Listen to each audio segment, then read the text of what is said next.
Hello à tous! Que vous écoutiez le podcast How to Change ou non, vous le savez, aujourd'hui, pour rester concurrentiel, une entreprise doit savoir s'adapter en opérant des changements. Le change, vous le savez aussi maintenant, c'est une question d'humain, et la réussite du déploiement d'un nouvel outil ou de mise en place d'une nouvelle organisation repose en partie sur la capacité à embarquer votre cible. De quelque nature qu'il soit, organisationnel, culturel ou digital, un changement aura toujours des impacts sur les personnes qui le vivront. Ces impacts peuvent être négatifs comme positifs. Et oui, un changement n'est pas forcément subi s'il fait l'objet d'un accompagnement adapté.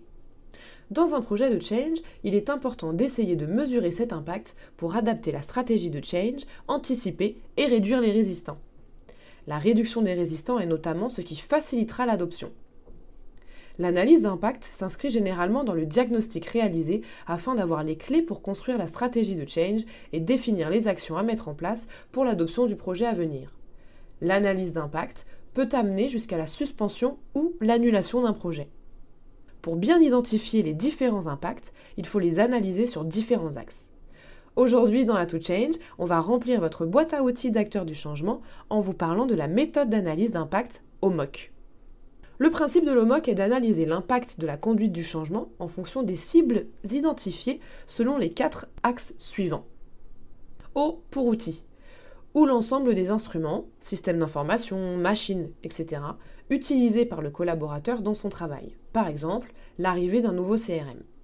M pour métier, où l'ensemble des tâches et responsabilités, mais aussi domaine de compétences du collaborateur. Par exemple, l'impact de l'externalisation d'une expertise. O pour organisation, où l'ensemble des processus et procédures, relations managériales et interfaces avec les autres métiers du collaborateur. Par exemple, l'impact de la création d'un nouveau département. Et enfin, C pour culture, ou bien l'ensemble des valeurs et croyances liées à l'entreprise. Par exemple, l'impact sur la culture d'entreprise liée à la fusion de 2 structures d'origine différentes. Pour chacun de ces axes, on va évaluer sur une échelle de 1 à 4 l'importance de l'impact. De 1 à 2, on peut considérer l'impact faible comme une potentielle opportunité sur laquelle il serait possible de capitaliser pour conduire le changement. En d'autres termes, voir le verre à moitié plein. Et de 3 à 4, comme un risque pour lequel un levier d'accompagnement au changement devra être activé afin de minimiser cet impact pour le coup négatif. Pour pouvoir identifier, caractériser et évaluer les différents impacts sur ces 4 axes, il faut d'abord passer, dans la mesure du possible, par une phase d'observation, puis par une phase d'interview qui vous permettra de récolter toutes les informations qui viendront enrichir et préciser votre phase d'observation. Une attention toute particulière doit être portée lors de la construction de vos interviews. Afin d'être le plus neutre possible, les questions ne doivent pas être orientées. L'analyse des impacts par population se fait en suivant les 4 étapes suivantes. D'abord, identifier et caractériser les différentes populations concernées. Ensuite, qualifier la nature des impacts par population identifiée, puis évaluer l'intensité de ces impacts sur une échelle de 1 à 4. Petit point d'attention tout de même sur la notation. L'évaluation doit se faire dans la mesure du possible par ou avec le métier qui aura la connaissance terrain nécessaire à l'appréciation des impacts. Enfin, créer une synthèse des impacts par population grâce à la moyenne des notes attribuées. Enfin, créer une synthèse des impacts par population grâce à la moyenne des notes attribuées. Pour vous aider dans la caractérisation de chaque impact, aidez-vous de l'échelle de mesure de l'OMOC que vous trouverez aisément sur Internet. Vous avez pour chacune de vos cibles une note entre 1 et 4 donc, qu'on place généralement sur un graphique radar ou cible pour expliciter le résultat facilement à vos interlocuteurs. Prenons un exemple concret. Imaginons l'arrivée d'un nouvel outil de gestion des commandes au sein d'un service achat d'une entreprise.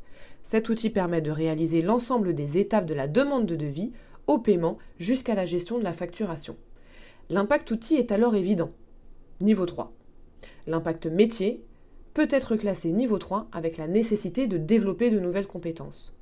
En termes d'organisation, on peut également classer l'impact en niveau 3 s'il y a un changement de process, ou peut-être juste de niveau 2 si le changement n'est limité qu'à quelques procédures.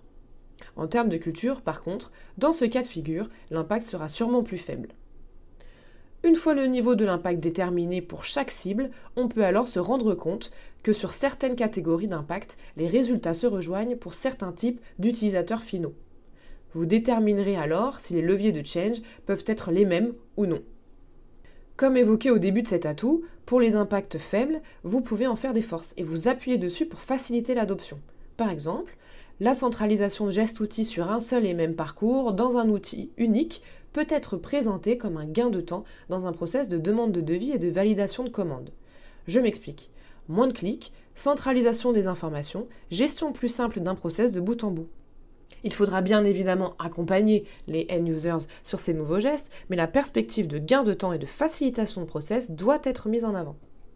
A l'inverse, le passage d'une uniformisation des process sur un nouveau système d'information quand chacun avait l'habitude de s'organiser dans son coin doit être un point sur lequel il va falloir imaginer des leviers d'accompagnement solides pour favoriser l'embarquement suite à un important changement des habitudes. Quel type de formation ? Quel levier de communication on va pouvoir activer ? Quel genre d'atelier on va pouvoir mettre en place ? Enfin, dans tous les cas, un diagnostic pour évaluer ces impacts est essentiel pour construire une stratégie de change réalisable et pertinente. Il y a de multiples façons de mener un diagnostic, mais ça c'est un autre sujet que nous aborderons sûrement dans un prochain atout.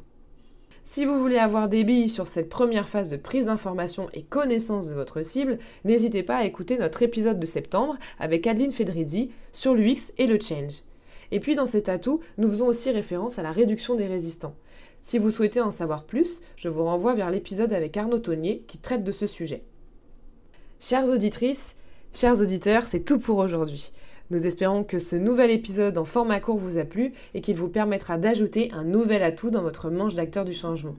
C'était Mariam et je vous dis à très bientôt pour un nouvel épisode sur Atout Change.